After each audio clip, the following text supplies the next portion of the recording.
Jadi habis lepas alas kaki, wudhu, terus selotah. Bahasa Hebrunya, bahasa Ibraninya, sholat.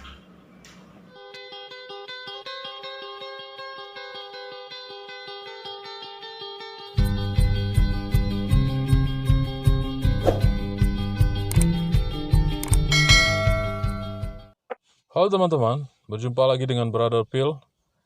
Kembali kita akan menanggapi video dari Ustadz Kainama, di mana pada video sebelumnya dia mengatakan bahwa nama Allah sudah ada sejak perjanjian lama. Dia menerjemahkan kata Elohim menjadi Allah, dan itu membuktikan bahwa Allah sudah disembah oleh orang-orang di zaman perjanjian lama. Dan kemarin kita sudah buktikan bersama bahwa kata Elohim itu adalah kata generik, di mana kata itu bisa diterjemahkan ke berbagai bahasa di seluruh dunia. Dan kemarin saya juga mencantumkan pendapat dari Ustadz Adi Hidayat. Menurut Ustadz Adi Hidayat bahwa kata Allah itu sendiri adalah nama pribadi.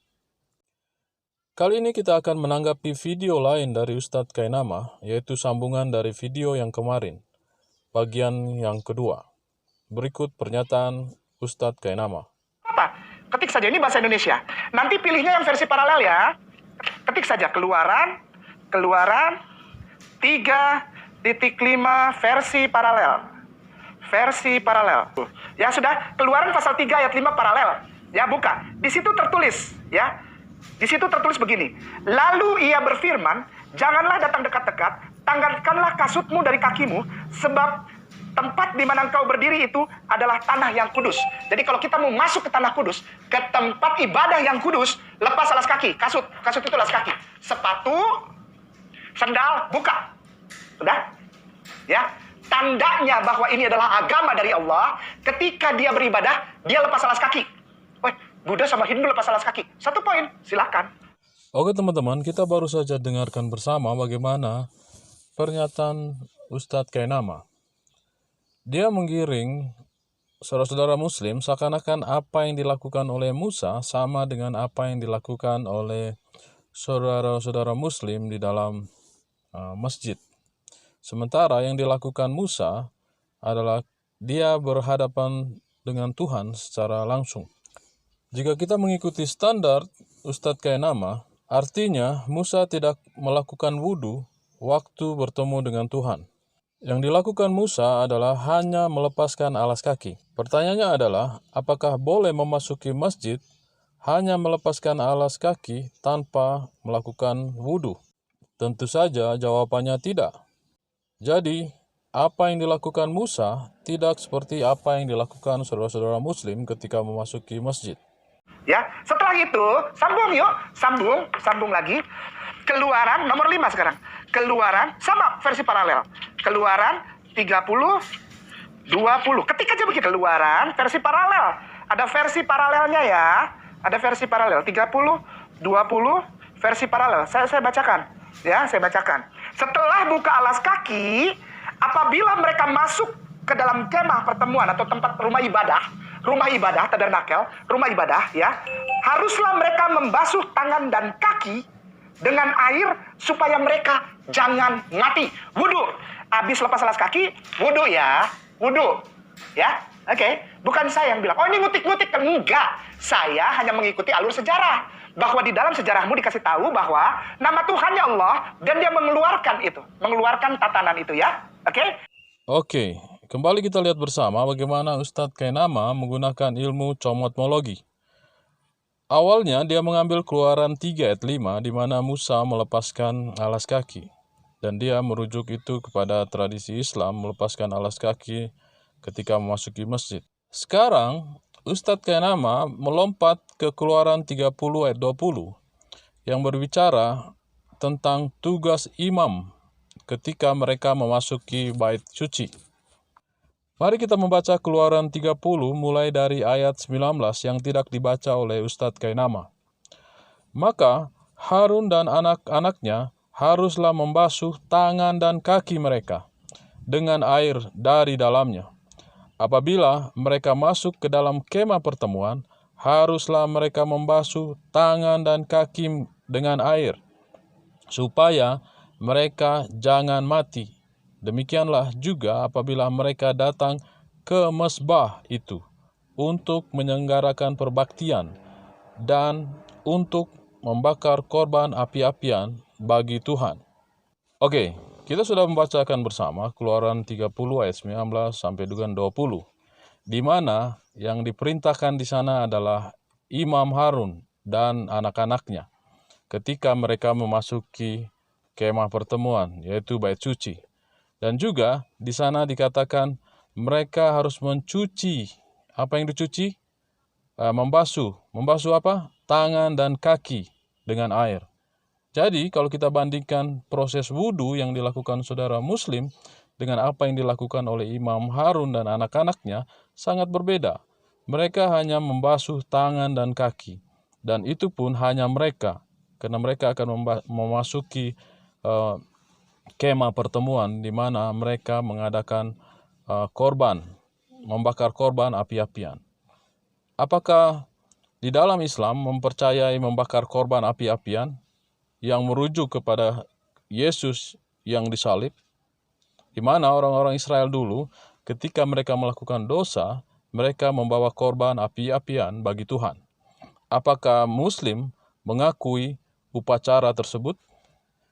Sampai di sini kita melihat bahwa Ustadz Kainama melakukan ilmu cocokmologi, di mana dari Keluaran 3 ayat 5 dia ambil ayat bahwa bagaimana Musa melepaskan alas kaki. Dan sekarang dia pindah kepada Keluaran 30 ayat 20, di mana Imam Harun dan juga anak-anaknya membasuh tangan dan kaki mereka. Dan di sini dia ingin membuktikan bahwa apa yang dilakukan oleh Muslim sama dengan apa yang dilakukan oleh Musa dan Harun, meskipun terlihat dipaksakan. Mari kita lanjutkan kepada proses yang lain yang dicomot oleh Ustadz Kainama. Setelah buka alas kaki, wudhu. Nah, setelah wudhu apa? Masuklah ke dalam rumah ibadah ya. Nomor 6 sekarang masuk. Masuk rumah ibadah ngapain? Ya. Apakah kita main piano? Oh enggak, saya nggak menghina. Saya suka main piano. Ya. Ya. Ketik saja begini. Nehemia 8. Ini mengikuti alur sejarah ya, bukan mau ngorek-ngorek kekristenan, Katolik, enggak, saudaraku sayang, cinta, enggak. Aku hanya mengikuti alur sejarah ya, sudah? Ya. Di sana terbaca lalu Ezra memuji Tuhan. Allah yang maha besar, dia berdiri di depan, di belakang beliau Ezra ada sekumpulan umat banyak sekali ya, dan semua orang menyambut di belakang ini, di belakang satu orang namanya Ezra berdiri di depan, di belakangnya banyak kumpulan orang. Mereka semua menyahut dengan amin, amin sambil mengangkat tangan. Kemudian mereka berlutut dan sujud menyembah kepada Tuhan dengan muka sampai ke tanah. Sholat namanya selotah. Silahkan dicek di Google. Tulisannya begini, nomor 6 itu, nomor 6 saya lingkarin ya, saya kasih tanda panah, tulisannya TSELOTAH. Silahkan nanti dicari. Selotah, mereka melakukan selotah. Jadi habis lepas alas kaki, wudhu, terus selotah. Bahasa Hebrunya, bahasa Ibraninya, sholat. Kembali kita melihat bahwa Ustadz Kainama menggiring opini bahwa apa yang dilakukan Ezra adalah sedang memimpin sholat. Tetapi yang terjadi justru jauh dari kenyataan. Mari kita baca Nehemia 7. Sebelum ayat yang disampaikan oleh Ustadz Kainama, yaitu Nehemia 8 ayat 6. Di Nehemia 7 ayat 73 dikatakan dengan judul perikop pembacaan kitab hukum Hari Raya Pondok Daun. Ayat 73 dikatakan, adapun para imam dan orang-orang Lewi, para penunggu pintu dan para penyanyi, juga sebagian dari rakyat, para budak di bait Allah, dan semua orang Israel yang lain menetap di kota-kota mereka. Ketika tiba bulan yang ke-7, sedang orang Israel telah menetap di kota-kotanya. Kita lanjut, Nehemia 8, ayat 1. Maka serentak berkumpullah seluruh rakyat di halaman di depan pintu gerbang air. Ingat ya, berkumpulnya di masjid atau di halaman. Di situ dikatakan di halaman di depan pintu gerbang air. Mereka meminta kepada Ezra, ahli kitab itu, supaya ia membaca kitab Taurat Musa, yakni kitab hukum yang diberikan Tuhan kepada Israel.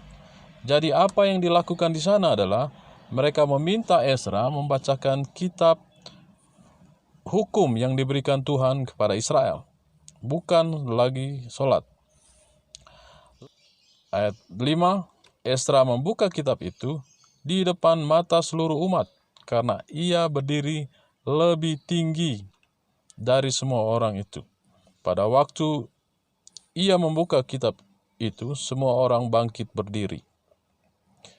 Ayat 6 yang diambil oleh Ustadz Kainama, lalu Ezra memuji Tuhan, Allah yang maha besar, dan semua orang menyambut dengan amin, amin, sambil mengangkat tangan.